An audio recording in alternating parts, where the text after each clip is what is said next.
नमस्कार। India debate में आप सबका स्वागत है। मैं हूं आशुतोष पाठक। एक डेवलपमेंट पता चली है जो आपके साथ शेयर करना बहुत जरूरी है। लंबे समय से आपने देखा होगा कि 2023 नवंबर में जब पीआईएल फाइल की गई supreme court high court litigant association के द्वारा, तो जब तक देवेंद्र उपाध्याय जो चीफ जस्टिस थे मुंबई हाई कोर्ट के, जब तक वो रहे, पीआईएल की सुनवाई लिस्ट नहीं हुई। और ऐसा लग रहा था कि इसका क्या मतलब है, ये पीआईएल क्यों आ गया है। कोई तवज्जो नहीं दी गई। कौन होता है supreme court high court litigant association? क्यों कोई वकील आकर के पीआईएल फाइल कर रहा है कि दिशा के केस को खोला जाए, सुशांत के केस को खोला जाए? ये क्यों आर्गुमेंट करेगा कोई? उसका लोकस स्टैंडर्ड क्या है? जो भी है, लेकिन जो पीआईएल फाइल हुई, उस पीआईएल के पूरे मेरिट को, उस पूरे पूरे स्पिरिट को इस कदर से रौंदा गया, इस कदर रौंदा गया जिसका कोई हद नहीं है। लेकिन उस वक्त कुछ रसूखदार लोग कामयाब हो गए और वहां जो चीफ जस्टिस थे उन्होंने इसका संज्ञान नहीं लिया और नवंबर 2023 से मार्च 2024 तक, बल्कि मार्च 2025 तक, लगभग पौने 2 साल, लगभग 1.5 साल तक अटका रहा मामला। उस पर कोई प्रतिक्रिया अदालत की तरफ से नहीं आई। हम लोग ये इस तरह की बात सोचते थे कि अदालत में रसूख नहीं चलता है, अदालत में कानून का राज है। लेकिन उस वक्त ऐसा लगा कि नहीं, अदालत में रसूख ही चलता है। रसूखदार लोगों की ही बात चलती है। क्योंकि दिशा के पिता गरीब हैं, लाचार हैं, वो संपत्तिवान नहीं हैं। आप फर्ज कीजिए अगर दिशा के पिता कोई मंत्री होते, फर्ज कीजिए दिशा के पिता कोई इंडस्ट्रियलिस्ट होते, या फर्ज कीजिए सिर्फ नीतीश कटारा की मां की तरह, नीलम कटारा की तरह होते, जेसिका की बहन सबरीला नान की तरह होते, तो क्या ये बात होती? नहीं होती। 5 साल तक दिशा के पिता चुप्पी साधे रहे, डर में रहे, डर के साए में रहे कि क्या पता कल तो उन्होंने हमारी बेटी के साथ जो किया है हो सकता है मेरे साथ भी करे और मेरी पत्नी के भी साथ करे। हालांकि ये डर खत्म हो गया था, दिशा के माता पिता के मन से ये डर खत्म हो गया था, क्योंकि एक जो बेटी थी, उसी बेटी के सहारे ये दोनों माता पिता जिंदा थे। एकमात्र इकलौती संतान थी वो। बेटी बेटा सब मिलाकर के एक ही बेटी थी, जिसको लेकर के दिशा और दिशा के पिता जिंदगी जी रहे थे, और वही बेटी छीन लिया गया। लेकिन सिर्फ आप कल्पना कीजिए, इसी देश में अगर दिशा के पिता कोई बहुत बड़ा व्यवसायी होता मुंबई का, और दिशा की मां कोई बड़े बिजनेसमैन, बिजनेसवुमेन होती, या बड़ा कोई पॉलिटिशियन होती, तो क्या अदालत ऐसा व्यवहार करती? या अदालत को यह मौका भी मिलता कि वो ऐसा व्यवहार करे? तो दिशा के माता पिता का कोई रसूख नहीं था। लेकिन दूसरी तरफ सुशांत के परिवारजन समृद्ध हैं। सुशांत के परिवारजन बहुत समृद्ध हैं और सक्षम भी हैं। उनकी बहन एडवोकेट हैं, उनके ब्रदर इन लॉ आज हरियाणा के डीजीपी हैं।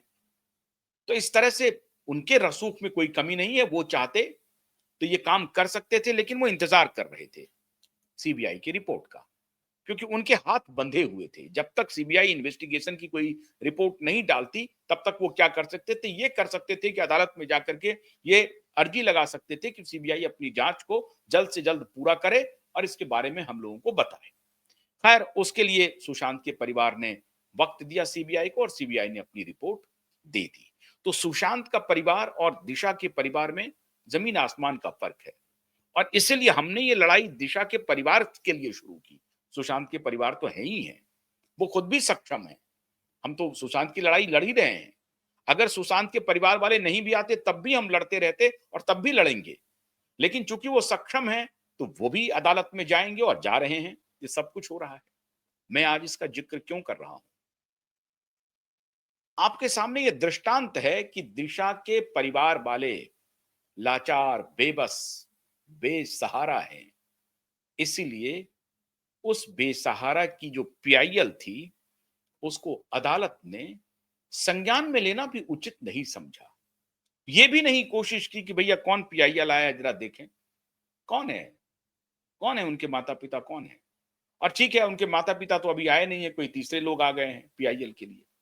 कोर्ट ने कोई संज्ञान नहीं लिया। खैर, मार्च में दिशा के माता-पिता आए और तब से लेकर के दिसंबर होने वाला है, ये 2025 भी गुजर जाएगा। 9-10 महीने गुजर चुके हैं। लेकिन हमने अदालत में, मतलब supreme court, high court litigant association ने अदालत में यह साबित कर दिया कि अदालत कानून से चलता है और अदालत ने संज्ञान लेना शुरू कर दिया। अदालत ने भी साबित कर दिया कि अदालत रसूख से नहीं, कानून से चलता है। अभी एक साजिश प्रकाश में आ रही है और यह साजिश हो रही है मोहतरमा रिया चक्रवर्ती की जानिब से, ठाकरे गैंग की तरफ से। और इस साजिश को एक्सपेडाइट कर रहे हैं बहुत फाइन ट्यून करके। बहुत ऐसा लगेगा कि अरे इसका इसका तो कोई संबंध नहीं है, कोई लेना देना नहीं है। कॉमन मैन से जब पूछेंगे आप तो कहेंगे नहीं नहीं नहीं, इसका तो कोई लेना देना नहीं है। लेकिन जैसे क्राइम प्रोसीड करता है ना इन्वेस्टिगेशन में, ठीक उसी प्रकार से ये जो जो साजिश है ये प्रोसीड कर रहा है और ये साजिश अब एक्सपोज हो रही है, जिसको मैं अब आपके सामने एक्सपोज कर रहा हूं। रिया चक्रवर्ती के तथाकथित बॉयफ्रेंड प्रधानमंत्री का इंटरव्यू करते हैं, दबाव बनता है। तथाकथित बॉयफ्रेंड बिल गेट्स का इंटरव्यू करते हैं, दबाव बनता है। तथाकथित बॉयफ्रेंड अब एलॉन मस्क का इंटरव्यू करते हैं। मतलब दुनिया के जो सबसे बड़े बड़े लोग हैं उनके साथ उठना बैठना, उनके साथ इंटरव्यू करना, साक्षात्कार करना और फिर एक ऐसा माहौल तैयार करना जहां मीडिया इनके साथ खड़ी हो जाए, अदालत देखे तो अदालत को लगे कि भाई रिया चक्रवर्ती का तथाकथित बॉयफ्रेंड तो बड़ा आदमी है, वो तो मोदी जी के साथ बैठ रहा है, वो तो बिल गेट्स के साथ बैठ रहा है, वो तो एलॉन मस्क के साथ बैठ रहा है। तो अदालत पर एक मनोवैज्ञानिक दबाव बनाया जाए, इसकी पूरी तैयारी हो रही है। टाइमिंग बहुत शानदार है। पॉडकास्ट रिया चक्रवर्ती भी खोल रही हैं। रिया चक्रवर्ती भी एक फैशन का शोरूम खोल रही हैं और रिया चक्रवर्ती को कहां से समर्थन मिल रहा है, अब ये किसी से छिपी हुई बात नहीं है। हालांकि बीच में एक खबर यह भी आई कि रिया चक्रवर्ती से जो तथाकथित बॉयफ्रेंड हैं, उनका ब्रेकअप हो गया है। रिया चक्रवर्ती किसी और रास्ते पर निकल गई है। रिया चक्रवर्ती चलायमान है, वो ठहरने वाली नहीं है। वो एक ऐसी नदी है जो रुकने का नाम नहीं लेती है, चलती ही रहती है, अनवरत धारा है। एक बॉयफ्रेंड आया, वो निकल गया, दूसरा आया, वो निकल गया, तीसरा आया, वो निकल गया, चौथा आया, वो भी निकल जाए। 4-5 तो हम लोग, हमारे ही पास डिटेल हैं, लेकिन ये बॉयफ्रेंड आते हैं, निकल जाते हैं। तो हो सकता है कि ये भी बात हो कि तथाकथित बॉयफ्रेंड जो हैं, बिलियनर बॉयफ्रेंड, उनके साथ इनका रिश्ता टूट भी गया हो। कोई जरूरी नहीं है कि वो रिश्ता कायम ही हो और हम तो ईश्वर से मनाते हैं कि वो रिश्ता जितना जल्दी हो उतना अच्छा, क्योंकि ये जो माननीय बिलियनर महोदय हैं, ये अच्छे व्यक्ति हैं, ये अच्छे अच्छे इन द सेंस कि बिजनेस इनका अच्छा है। हालांकि इनके ऊपर आरोप और भी बहुत पहले लगे हुए हैं, बहुत संगीन आरोप हैं, जिसके बारे में हमने प्रधानमंत्री को आगाह किया था कि आपने बैकग्राउंड चेक क्यों नहीं किया। खैर, अब ये अलग बात हो गई है। लेकिन ये जो माननीय बिजनेसमैन है, जिसकी चर्चा अभी चारों तरफ हो रही है, हर मीडिया में हो रही है, हर तरफ हो रही है, तो अब इस चर्चा आम करके अदालत पर एक मनोवैज्ञानिक दबाव बनाए जाने की तैयारी हो रही है। छुप छुप करके ये षड्यंत्र, और इतना फाइन ट्यून्ड है कि आम लोगों को ये बात समझ में नहीं आएगी और आप कहेंगे कि मैं तो पागल हो गया हूं, कि भाई नेटवर्क तो पागलपना वाली बात कर रहा है। कहां तो एलन मस्क के साथ उनकी बैठक और कहां रिया चक्रवर्ती। अरे नहीं, बिल्कुल नहीं। वही एलन मस्क का दबाव है, वही बिल गेट्स का दबाव है, वही मोदी जी का दबाव था जो ये सीबीआई की रिपोर्ट लिपापोती हो गई और सीबीआई अब भाग रही है, और सीबीआई के ऑफिसर जिन्होंने इन्वेस्टिगेशन किया है वो जेल जाएंगे, ये आप पक्की बात मान के रख लीजिए। सीबीआई के ऑफिसर जेल जाएंगे। मुंबई पुलिस जिन्होंने इन्वेस्टिगेशन किया है उनका जेल जाना तय है। लेकिन फाइन ट्यून करके, चुपके से, धीरे से इन बातों को फैलाओ, और फिर धीरे से ये भी फैलाओ कि ये तो इनके बॉयफ्रेंड हैं, ये हैं, वो हैं, ताकि मनोवैज्ञानिक जो साइकोलॉजिकल वॉर है उसको जीता जाए। जैसे तुम डाल डाल चल रहे हो, हम भी पात पात चल रहे हैं। तुम्हारी एक एक मूव पर क्यूबाइब नेटवर्क की नजर है, और एक एक मूव को पब्लिक डोमेन में ला करके एक्सपोज करना है। अब जरा मैं आपको बताता हूं कि अदालत रसूख से नहीं चलता है, अदालत कानून से चलता है। और अदालत ने अब तक ये साबित किया है, अब तक के इतिहास में अदालत ने कभी ये नहीं साबित किया कि रसूख से चल जाएगा। हाँ, मैंने एक आपको एग्जाम्पल दिया है, अभी अभी अभी दिया है कि अगर दिशा के माता पिता रसूखदार होते तो शायद ये रवैया नहीं होता। लेकिन हर जज ऐसा नहीं है, सारे बेंच ऐसे नहीं है, सारी अदालतें ऐसी नहीं है। एक आध दो घटना अगर हो जाए तो उसे अपवाद मानिए। अदालत कानून के रखवाला के रूप में आज मौजूद है, और अदालत पर हम सबको भरोसा रखना चाहिए। पी चिदंबरम का तो नाम आपने सुना होगा। पी चिदंबरम साहब इस देश के गृह मंत्री रहे, इस देश के फाइनेंस मिनिस्टर रहे, लेकिन पी चिदंबरम के घर में सिक्योरिटी स्टाफ दीवार फांद करके पहुंचे हैं, उनको गिरफ्तार किए हैं, पकड़ के गाड़ी पर बिठाए हैं, और गाड़ी पर बिठा करके उनको जेल ले गए हैं। देश का गृह मंत्री, देश का फाइनेंस मिनिस्टर रहा हुआ व्यक्ति चिदंबरम कानून के बाहर नहीं है।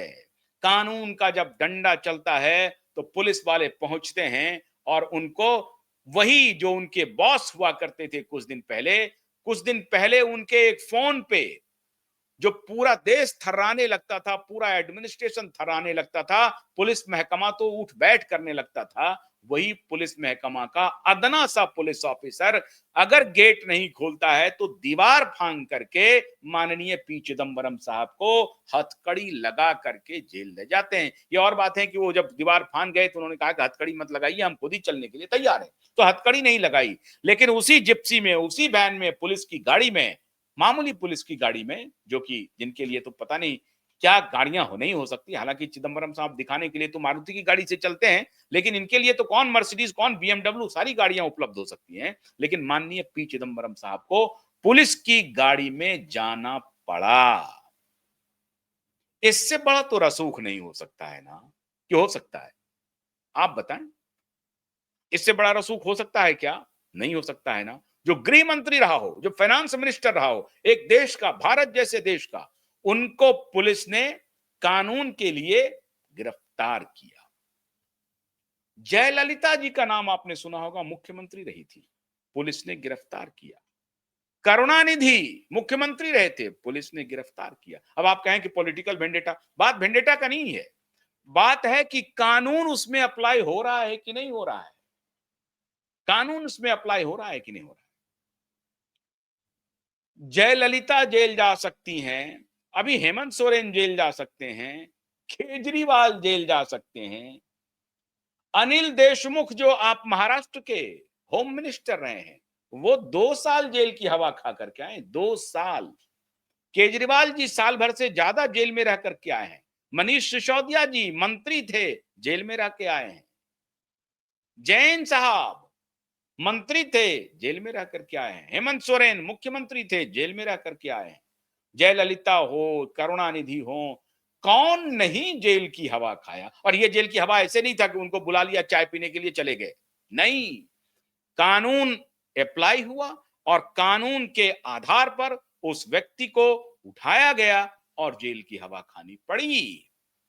तो ये जो षड्यंत्र चल रहा है कि रसूख दिखा करके मनोवैज्ञानिक रूप से इस केस को जीत लिया जाए, कि तथाकथित बॉयफ्रेंड एलन मस्क के साथ बैठ रहा है, तो अदालत मुंबई की हाई कोर्ट दबाव में आ जाएगी और मुंबई की हाई कोर्ट इस केस को दूसरे नजरिए से सुनने लगेगा और सीबीआई कोर्ट को वहां फोन चला जाएगा, अरे भाई मेरे बॉयफ्रेंड तो एलन मस्क के साथ हैं, जरा ख्याल रखिएगा।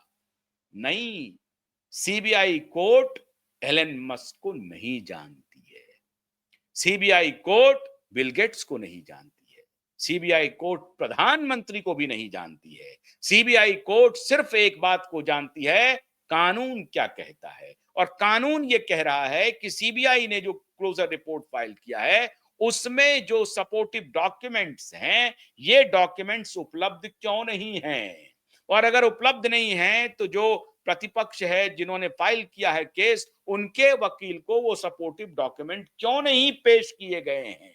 इतनी सी ही बात है और सीबीआई की कोर्ट इस पे आनाकानी नहीं कर सकती है, कोर्ट नहीं कर सकती है, ये मैं कह रहा हूं आपको, कोर्ट अदालत नहीं कर सकती है। अदालत को भागने का मौका नहीं है, वो तारीख सिर्फ दे सकती है, बस इससे ज्यादा उनकी, और तारीख में भी अगर 2-3 तारीख उन्होंने दिया और अगर ये पता चल गया कि किसी मोटिवेशन के साथ ये तारीख पर तारीख दे रही हैं, कोई उपयुक्त कारण वो नहीं पेश कर पा रही है अदालत, तो फिर अदालत के जज महोदय भी आ जाएंगे घेरे में। ये है कानून, डरने की जरूरत नहीं है। अगर अदालत की ये बात सामने आ जाए कि ये जो तारीख पर तारीख दी जा रही है ये मॉडिफाइड इंटेंशन के साथ दिया जा रहा है, न्याय से वंचित करने की योजना बनाई जा रही है, अगर ये साबित हो गया तो उस जज महोदय के खिलाफ भी पिटीशन फाइल हो सकता है और उनके खिलाफ भी इम्प्लीकेशन शुरू हो सकता है, उनको इम्प्लीकेट किया जा सकता है, कानून के घेरे में लाया जा सकता है, उन्हें भी वादी बनाया जा सकता है, उन्हें यहां तक कहा जा सकता है कि वो इस केस को खत्म करने में रफा दफा करने के पार्टी हैं। उन्हें भी अभियुक्तों की श्रेणी में, आरोपियों की श्रेणी में लाया जा सकता है, अभियुक्त नहीं, आरोपियों की श्रेणी में, आरोपियों की श्रेणी में उनको भी लाया जा सकता है। इसीलिए मैं फिर कह रहा हूं कि अदालत के भी हाथ बंधे हुए हैं इस कानून में, अदालत की अपनी सीमा है, अदालत कोई ऐसा नहीं है कि वो आ गया उनका विजडम कह रहा है कि नहीं नहीं हम तो इस केस को नहीं सुनेंगे, नहीं नहीं नहीं नहीं, ऐसा नहीं है। उनका विजडम सिर्फ कानून जो लिखा है उसकी पालना करना है, उसका पालन करना है, और कानून कैटेगोरिकल लिखा है कि सीबीआई ने अगर कोई जांच एजेंसी ने कोई अगर कोई क्लोजर रिपोर्ट फाइल की है तो क्लोजर रिपोर्ट में जो तथ्य उभर के आए हैं वो क्लोजर रिपोर्ट में है क्यों नहीं। आपको हैरानी होगी कि पटना में जो सीबीआई कोर्ट में क्लोजर रिपोर्ट फाइल हुई है उसकी कॉपी हमारे पास मौजूद है और वो सिर्फ और सिर्फ समरी है, उस कॉपी को मैं आपको दिखा चुका हूं, सिर्फ और सिर्फ समरी है। इसके अलावा जब डॉक्यूमेंट की जांच की गई कि भाई और कोई सपोर्टिव डॉक्यूमेंट इस क्लोजर रिपोर्ट के साथ लगा है या नहीं, नहीं है, कोई सपोर्टिव डॉक्यूमेंट्स नहीं है। इसका मतलब समरी उन्होंने आनन फानन में दे दिया और वो टेस्ट कर रही थी सीबीआई कि देखें इस पर लोगों की क्या प्रतिक्रिया होती है, इतने से अगर काम बन जाएगा तो रफा दफा सीबीआई कोर्ट को मैनेज कर लेंगे, फोन चला जाएगा एलन मस्क का, बिल गेट्स का, प्रधानमंत्री का, ऐसा होने वाला नहीं है, किसी का किसी के पास फोन नहीं जाने वाला है। तो ये जो रसूखदार लोगों के साथ उठना बैठना, कॉफी पीना और बढ़िया बढ़िया गॉसिप करके चलाना, उसके पीछे अपना तो खेल है ही है कि भाई हम उनके साथ बैठ रहे हैं, इंटरव्यू कर रहे हैं, ये है वो है, वो अपनी ब्रांडिंग तो कर ही रहे हैं, लेकिन इसका जो आफ्टर इफेक्ट है, साइड इफेक्ट्स है, वो साइड इफेक्ट्स अदालत पर पड़ रहा है। वो कहते हैं ना कि रोशनी जब आप एक जगह मारते हैं वहां शीशा लगा दें तो रिफ्लेक्ट करके दूसरे जगह भी उस रोशनी का इंपैक्ट लेना चाहते हैं। तो ये जो कहानी चल रही है, ये जो षड्यंत्र चल रहा है, इस षड्यंत्र को क्यूबाइब नेटवर्क ने पहले से पकड़ रखा है और एक्सपोज कर रहा है क्यूबाइब नेटवर्क कि एलन मस्क काम नहीं आएंगे, बिल गेट्स काम नहीं आएंगे, और एसएसआर वॉरियर और दिशा और सुशांत के लिए न्याय की मांग करने वाले हमारे सारे दर्शक 1% के लिए भी कभी भी हतोत्साहित मत होइएगा ये सोच करके कि अरे बाप रे बाप इसके साथ तो इतने बड़े बड़े लोग हैं, कुछ नहीं होगा, nothing will happen, everything will happen and we shall expose them blow by blow and we are exposing every day। कोई भी रसूखदार लोग अदालत में कुछ नहीं साबित कर पाएगा। अदालत में तो कानून चलेगा। और 11 दिसंबर को जब अदालत पूछेगी कि एफआईआर किधर है, एफआईआर बताओ, शैलेंद्र नगरकर, हो गया बहुत। और अब इस अदालत को भी मैं कह रहा हूं, मुंबई हाई कोर्ट को भी, ये जो टेबल टेनिस चल रहा है इसकी कहानी बंद कर दीजिए आप। ये जो आर्गुमेंट चल रहा है ना, ये कहानी बंद कर दीजिए। और मीडिया को पूरा अधिकार है आपसे ये सवाल पूछने का। We are not under you, we are parallel to you. You try to understand. इसलिए मैं मिलॉर्ड कहता नहीं हूं, मैं अदालत को कह रहा हूं, we are not under you. We can challenge you, we can ask you question, we can ask any kind of pertinent question which is to be asked for the greater sake of the common masses। ये बहुत जरूरी है। इसलिए मैं सिर्फ voiceless का voice हूं, जिनको आवाज नहीं है उनकी आवाज बन करके खड़ा हूं। और ये हमारा आपसे पूछने का पूरा हक है कि एफआईआर के बारे में आप सीधा कहिए ना भाई, अगर कुछ नहीं है केस में तो एफआईआर दर्ज करो ना। ये आ गया, ये केस लॉ है। केस लॉ पर रिप्लाई मांग रहे हैं, काहे का reply? If you have case law which is already mentioned by Nilesh Ojha ji and his team, तो फिर उस पर फिर रिप्लाई मांगने की क्या जरूरत है?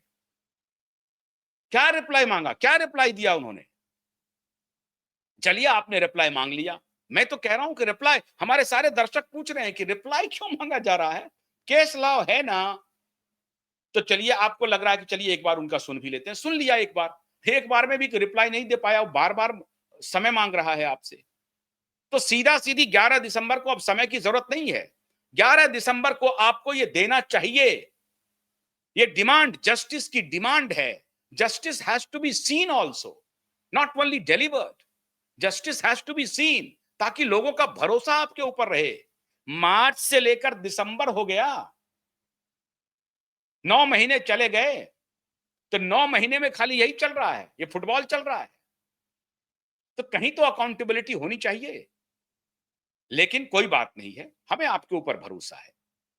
हम ये जब जब जब ये आपको मैं कहता हूं कि भाई we are not under you, इसका मतलब ये नहीं है कि हम आपकी अवहेलना कर रहे हैं, बिल्कुल नहीं। या हम आपकी आलोचना कर रहे हैं, बिल्कुल नहीं। या आपके सम्मान में कोई गुस्ताखी कर रही है, बिल्कुल नहीं। हम आपके प्रति पूरी मर्यादा के साथ, पूरे सम्मान के साथ ये सवाल पूछने का हक है जो मैं आपको पूछ रहा हूं। और ये पूछना ही चाहिए। मेरे जगह पर कोई भी व्यक्ति रहेगा तो ये सवाल आपसे पूछेगा, और आपके भी दिल में ये जरूर होता होगा कि हाँ, ये सवाल तो बनता है।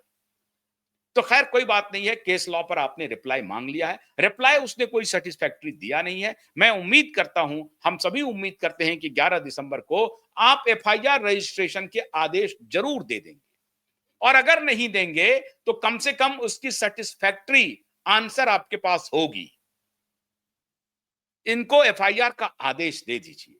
आप ध्यान रखिए, एक तरफ रसूखदार लोग हैं और एक तरफ वो लाचार मां बाप हैं। उनकी लाचारी को ध्यान में रखना है। ये लड़ाई लाचारों की लड़ाई है, रसूखदारों की लड़ाई नहीं है। और उन रसूखदारों से लड़ने के लिए तो हम लोग हैं ना यहाँ पे, आप चिंता मत कीजिए। हम लोग ना मस्क से डरने वाले हैं ना गेट्स से। मस्क तो अच्छे इंसान है वैसे, गेट्स बेईमान आदमी है, झूठा आदमी है, फ्रॉड है एक नंबर का। ऑन ऑन कैमरा बोल रहा हूं। मस्क, अगर अगर बिल गेट्स की औकात है कभी हमारे साथ आकर के बैठने, मैं उनको पूछता हूं 10 सवाल। He is not a scientist, he is not even engineer, और वो बिजनेसमैन है, और वो सबको वैक्सीन के बारे में ज्ञान दे रहा है। जो उसने पाप किया है ना, पूरी दुनिया ने देखा है। अभी उसके खिलाफ तो कोर्ट ऑफ इंक्वायरी चलना है, लेकिन वो क्या हुआ, ट्रंप के कदमों में जाकर के बैठ गया है। एक आदमी है जॉन एफ कैनेडी, जो जॉन एफ कैनेडी का भतीजा आर एफ कैनेडी, जो उसको जेल भेजने के लिए तैयार बैठा है। लेकिन ट्रंप एक बिजनेसमैन है ना, उसमें वो मौलिकता नहीं है, उसमें वो विचार नहीं है जो आर एफ कैनेडी में है, जो जय भट्टाचार्य में है, वो नहीं है। तो वो उसके कदमों में जाके गिर गया, कुछ पैसे दिए होंगे, बच गया। वरना अभी तो कोविड में वो जेल जाता। वो वॉर क्रिमिनल का केस उसके खिलाफ चलने वाला था, और चल सकता है, कुछ भी हो सकता है। एलन मस्क वैसा नहीं है।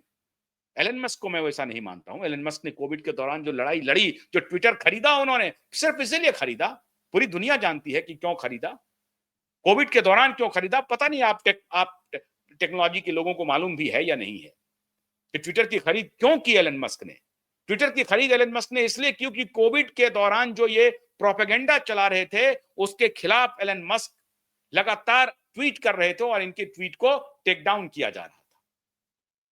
मतलब आप तक पहुंचने का कोई क्रेडिबल माध्यम नहीं रखा था। इन लोगों ने सारे चीजों को खरीद लिया था और जो कोविड के दौरान पाप हुआ अब आप सबने देख लिया है। हमारी सरकार को भी इन्होंने, मोदी जी को भी इसमें इन्होंने घसीटा था, लेकिन खैर अब सरकार धीरे, कुछ जो बिके हुए अभी भी लोग हैं वो उनको समझ में आती नहीं है बात। तो खैर अब मोदी जी कम से कम इस बात को जान गए हैं कि कोविड के दौरान इन माफियाओं ने क्या किया हमारे साथ। लेकिन मोदी जी सतर्क हैं, अब उन बेईमानों को रास्ता दिखाएंगे।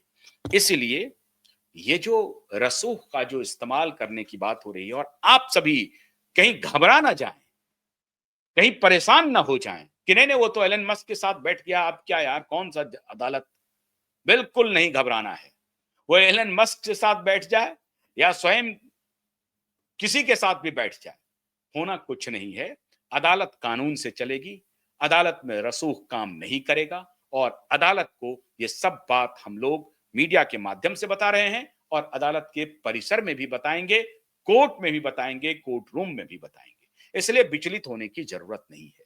बस 11 दिसंबर का इंतजार कीजिए। मैंने ये कार्यक्रम इसलिए किया कि बहुत सारे लोगों के फोन आए कि आशुतोष जी ये देखिए वो लोग तो बड़े बड़े लोग हैं साहब, देखिए अब एलन मस्क के साथ बैठ गए, वो तो अभी मोदी जी के साथ थे, गेट्स के साथ थे, अब ये लोग पता नहीं क्या होगा। आपको लगता है कि न्याय मिलेगा? नहीं, न्याय मिलेगा। क्यों? हम लोग न्याय और सत्य के साथ खड़े हैं। घबराने की जरूरत नहीं है। रसूखदारों से टक्कर लेना हमें आता है और हम ले रहे हैं। किसी भी सूरत में उनका रसूख उनको मुबारक, हमारी ईमानदारी, हमारी सत्य की लड़ाई हमें मुबारक। बहुत बहुत शुक्रिया, आप सबको भी मुबारक। बहुत बहुत शुक्रिया। नमस्कार।